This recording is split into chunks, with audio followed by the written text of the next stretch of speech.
The pre-opening rates, by the way, are indicating that we may not have too bad a start. Actually, it might look up. Let's pull out Mindtree and see how that one's reacting in the pre-open, because while the numbers are good, there has been a bit of a sectoral headwind. But Mindtree can be a very interesting stock to track. 3.5% higher is what we have on Mindtree. Aniket Pande is the lead analyst technology at ICICI Securities. He is now joining us. Aniket, good morning. Thanks for joining us. Your view on Mindtree, considering that it does not have the overvaluation problem that it had, say, 6 months back. But based on this number, what would be your reaction? Hey, hi. So see, this time, Anuj, Mindtree's print was strong on all fronts. Since last 6 consecutive quarter, we have seen growth above 5% QOQ CC. There was an impressive bit on margins and record high TCV also.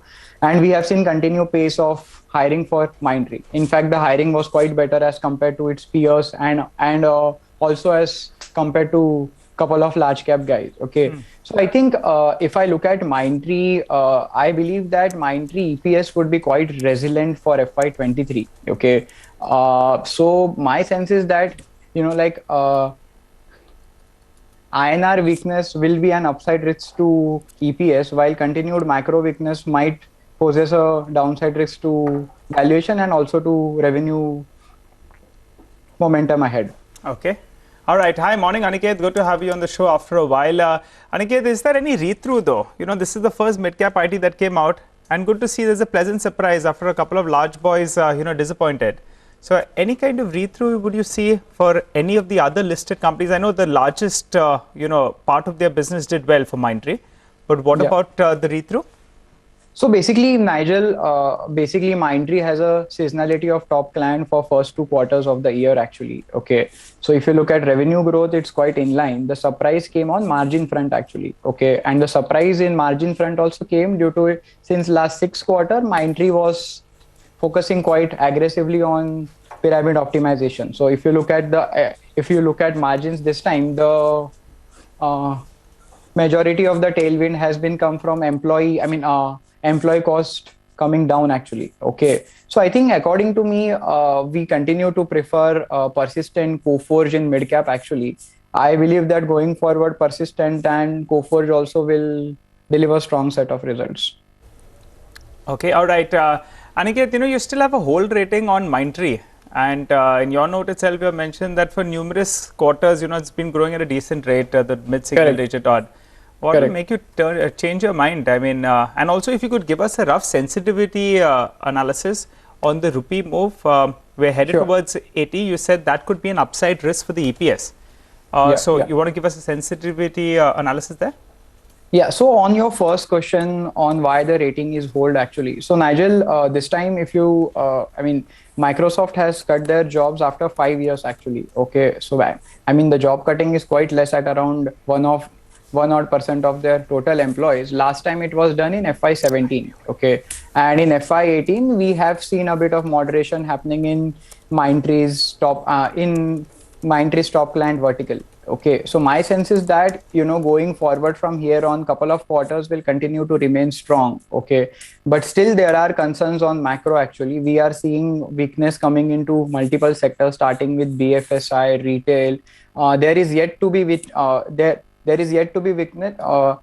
which is yet to be witnessed in life science vertical. But now in majority of the vertical, not for Mindtree per se, but for a sector per se, we are starting to see bit of a slowdown coming. Okay, so on account of that, actually, we have maintained our hold rating on the stock actually. Okay, if I look at the sensitivity actually, so if rupee continues to remain on such levels on 79 on 80 on 79 on 80 level for more 2 or 3 quarters actually. So basically for Mindtree also, our EPS estimates might be revised by 2.5 to 3% from this levels also. Aniket, do you have Tata Elxsi under coverage? Yeah, we do have. Okay, that's the one stock which sort of has been, sort of remained immune to this massive decline in IT stock. It's also fallen a bit, but still remains an outperformer. I think we have numbers today on Tata Elxsi as well. Any thoughts here? Yes, so I believe Anuj, Tata Elxsi will continue to defy the gravity actually. Okay, they are rightly placed into ER&D vertical. Okay, since last 7 consecutive quarters, we have seen strong growth performance for Tata Elxsi. Similarly, Tata Elxsi is right now having highest margin in our IT services pack also. Okay, so I believe that kind of momentum might continue for the stock, but valuations are too high for that stock, which puts sell rating for us for that stock. Oh, okay. And what about KPIT? It's in the similar, field of work. Do you track it? Yes. We do track KPIT also, and KPIT also we have a reduced rating actually. Oh. So basically we believe that ER&D sector is a subset of IT services sector. So basically ER&D sector would be more prone to the pressure coming into discretionary spend, which might happen into coming year or next year onwards. Okay, and similarly as compared to LTTS and Tata Elxsi, KPIT is more focused into select vertical, which which put more risk on it. Please Portfolio. Got it. Yeah. Lastly, Aniket, what's driving, purely from the stock market point of view, this huge underperformance in Wipro and Tech Mahindra, and despite the valuation comfort, especially for Tech M? Your thoughts? Yeah. So basically, see, if you look at last 1.5 year, Anuj, Tech M and Wipro has done around 11 or 12 acquisitions both. Okay. So in Wipro also, on account of acquiring Capco and Rising, actually they have increased their discretionary portfolio a bit actually. Okay. Secondly, Capco is based completely in Europe actually, and I believe that the slowdown in Europe would be more aggressive as compared to the slowdown in US actually. Okay.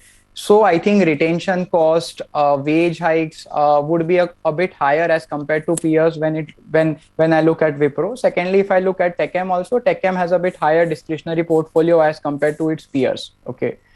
So that might also continue for Tech M and Wipro both. So that's why you are seeing a massive pressure on those two stocks. Yes. All right, Aniket, we'll leave it there today. Thanks a lot for joining us. Good talking to you and getting your view on so many stocks. Yes, Tata Elxsi clearly has been in a league of its own. Let's take the 9-10 calls. The pre-open has